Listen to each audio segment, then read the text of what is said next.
Will it take more deaths or disaster for Washington to fix immigration and border security?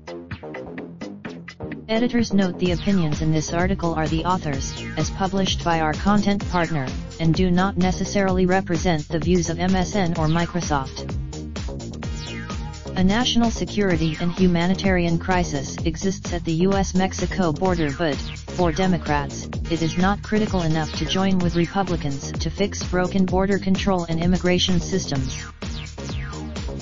Instead of seeking compromise and solutions, Democrats seek to thwart the law and give more attention, aid, and comfort to illegals than citizens. Sanctuary: we are at a near system-wide meltdown at the southern border.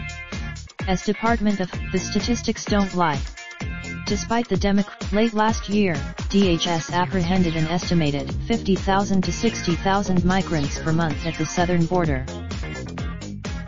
Last month, Customs and Border Protection (CBP) apprehensions surpassed 100,000, the highest monthly total in more than a decade.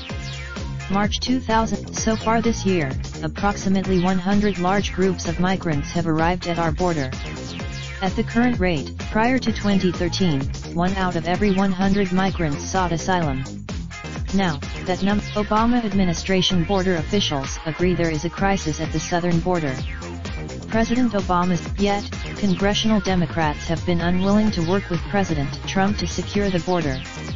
The Democrats, on Tuesday, 2020 presidential candidate and former Obama Housing and Urban Development Secretary Julian Castro de Texas called for decriminalizing border crossings. Now is the time for Republicans and Democrats in Congress to act, to close catch. We need to fix a broken visa system, and we must improve the The main job of government is to prevent harm, not merely respond to it. Often, it seems we are near that stage now. It's time to put politics aside and to make 2019's immigration crisis a priority, instead of the 2020 presidential election cycle. Perhaps when Democrats come to love their country more than they hate Donald Trump, that will be the time when problems get solved and the nation is served. But let's not wait to unite through mourning after some terrible migrant-related tragedy. Let's act now through. Bradley Blakeman was a deputy assistant to President George W. Bush from 2001 to 2004. A principal of the Raindrop, drop top, smoking, no cooking the hot pot. Fucking on your bitch, yeah, that.